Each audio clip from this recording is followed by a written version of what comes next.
పరామర్శించటం, లేకుంటే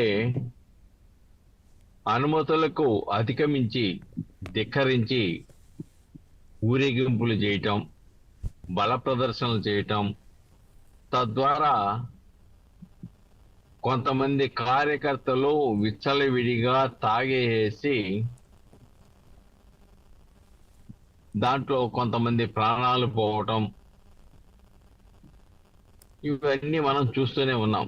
నేను చెప్పినట్టుగా సింగయ్య తన కారు కింద పడి ఎలా చనిపోయాడు, నిబంధనలను ఉల్లంఘించి ఏ విధంగా వదిలేసి వెళ్ళిపోయాడు, తర్వాత రప్ప బ్యాచ్ పరిస్థితి ఏంటో, పొగాకు రైతుల దగ్గర ఏ విధంగా ధ్వంసం చేశారో, అలానే గుంటూరులో మిర్చి యార్డులో ఏ విధంగా మిర్చిని దొంగిలించుకుపోయారు, చివరికి ఈ వారంలో దేవరపల్లి వెస్ట్ గోదావరిలో జరిగినటువంటి సంఘటన, ఒక మనిషిని గుద్దేసి చంపించారు బళ్ళ మీద, ఒక షాపు మీద దాడి చేశారు.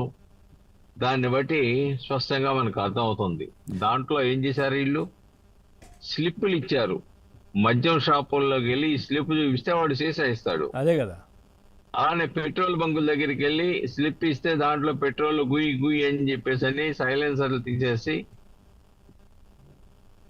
విపరీతమైన శబ్దాలతో అల్లరి చేయడానికి, విన్యాసాలు చేయడానికి ఆ విధంగా చేశారు. దాంట్లో ఒక బండి గుద్దేసి ఒక అతను చనిపోయాడు. ఒక షాపులో చిన్న ఘర్షణ జరిగితే ఆ షాపును ధ్వంసం చేశారు.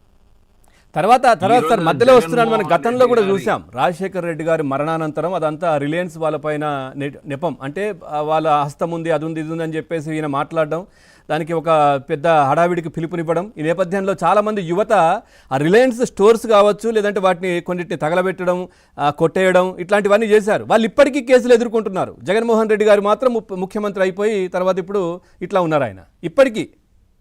అంటే నేను అనేది, ఈయన ఏ కార్యక్రమం చేసినా చుట్టూన్న వాళ్ళే బలవుతున్నారు. ఎందుకంటే దాంట్లో కూడా రిలయన్స్ వాళ్లే కారణం అని చెప్పేసి చివరికి వాళ్ళతోనే కుమ్మక్క అయిపోయి వాళ్ళు చెప్పిన క్యాండిడేట్కే రాజ్యసభ ఇచ్చారు కదా. అవును. కాబట్టి జగన్మోహన్ రెడ్డి యొక్క వ్యవహార శైలి అలాగుంటుంది. ఇక ఏదైతే సీదిరి అప్పలరాజు కుమారుడు యాక్సిడెంట్ చేసి ముద్దాయిలను మార్చేసి పోలీసులు చేసిన విషయం తర్వాత సీదిరి అప్పలరాజు యొక్క పాత్ర, కుమారుడు పాత్ర, మిగతా కొంతమంది పాత్ర మొత్తం వెలుగు చూసిన తర్వాత సీదిరి అప్పలరాజుని అరెస్ట్ చేశారు. సరే, తన పార్టీ కార్యకర్తని అరెస్ట్ చేశారు కాబట్టి మరి ఆ పార్టీ అధ్యక్షుడిగా ఉన్న వ్యక్తి వెళ్ళి చూడటం తప్పేం కాదు.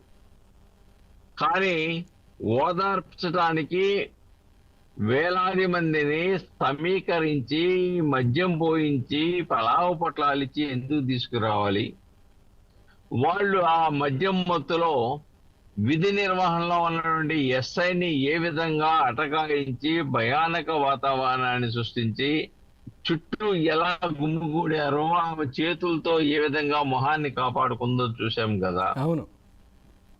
కాబట్టి పోలీస్ అధికారులు సైతం ఈ యొక్క ఊరేగింపుల్లా చేస్తా ఉంటే కేసు కట్టి అరెస్ట్ చేశారు. వైఎస్ఆర్సీపీ ఇన్ఛార్జి ఆమదాల వలస. అలాగే వీళ్ళ యొక్క చేష్టలన్నీ కూడా వికృతంగానే ఉన్నాయి. ఊరేగింపులు పెట్టిన చివరికి వెళ్ళిపోయి మాకు ఈ రాష్ట్ర ప్రభుత్వం రక్షణ కల్పించడం లేదు కాబట్టి కేంద్ర ప్రభుత్వం రక్షణ కల్పించాలి, జడ్జ్ కేటగిరీ ఇవ్వాలి, ఇంకా సెక్యూరిటీని పెంచాలంటున్నారు. ఎంతమందిని పెంచినా మీరు జన సమీకరణ చేసి మద్యం పోయించి సైలెన్సర్ పెట్రోల్ కొట్టించేసి సైలెంటర్ తీసేసి చేస్తే ఎవరేం చేయగలరు? ప్రభుత్వం ఇవ్వగలిగిన ఈ మధ్య బట్టలు కూడా ఇప్పేసుకుంటున్నారు సార్ ఆ కార్యకర్తలు. ఈ మధ్య బట్టలు కూడా ఇప్పేసుకొని డ్యాన్సులు చేస్తున్నారు. మరి అదేందో ఎట్లాంటి పొజిషన్ లో ఉంటున్నారు వాళ్ళు? అదే కదా, దేవరపల్లిలో తాగిన మైకంలో విచ్చలవిడితనంగా చేస్తూ బట్టలు కూడా ఉపదీసుకొని డ్యాన్స్ చేస్తూ ఉంటే రైట్. అవును, వీళ్ళకి ఒకటి రప్ప సీఎం సీఎం ఈ నినాదాలు వినబడాలి. స్వచ్ఛంగా అన్ని చోట్ల కూడా ప్లే కార్డులు పెట్టారు, నినాదాలు ఇస్తూ వస్తున్నారు. డబ్బిచ్చి అనిపించుకోవడం ఎందుకు నువ్వు సార్? ఒక రైట్. రౌడీల్ని, ఒక ముద్దాయిల్ని Okay. ఓదార్చడానికి వెళ్తున్నావు, బాధితులను ఓదార్చడానికి ఎక్కడ వెళ్ళలేదు.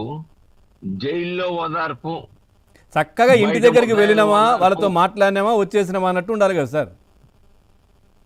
ఏదైనా ఓదార్పు అనేది ప్రశాంతంగా వెళ్ళి వాళ్ళ ఇంటికి వెళ్ళి రైట్.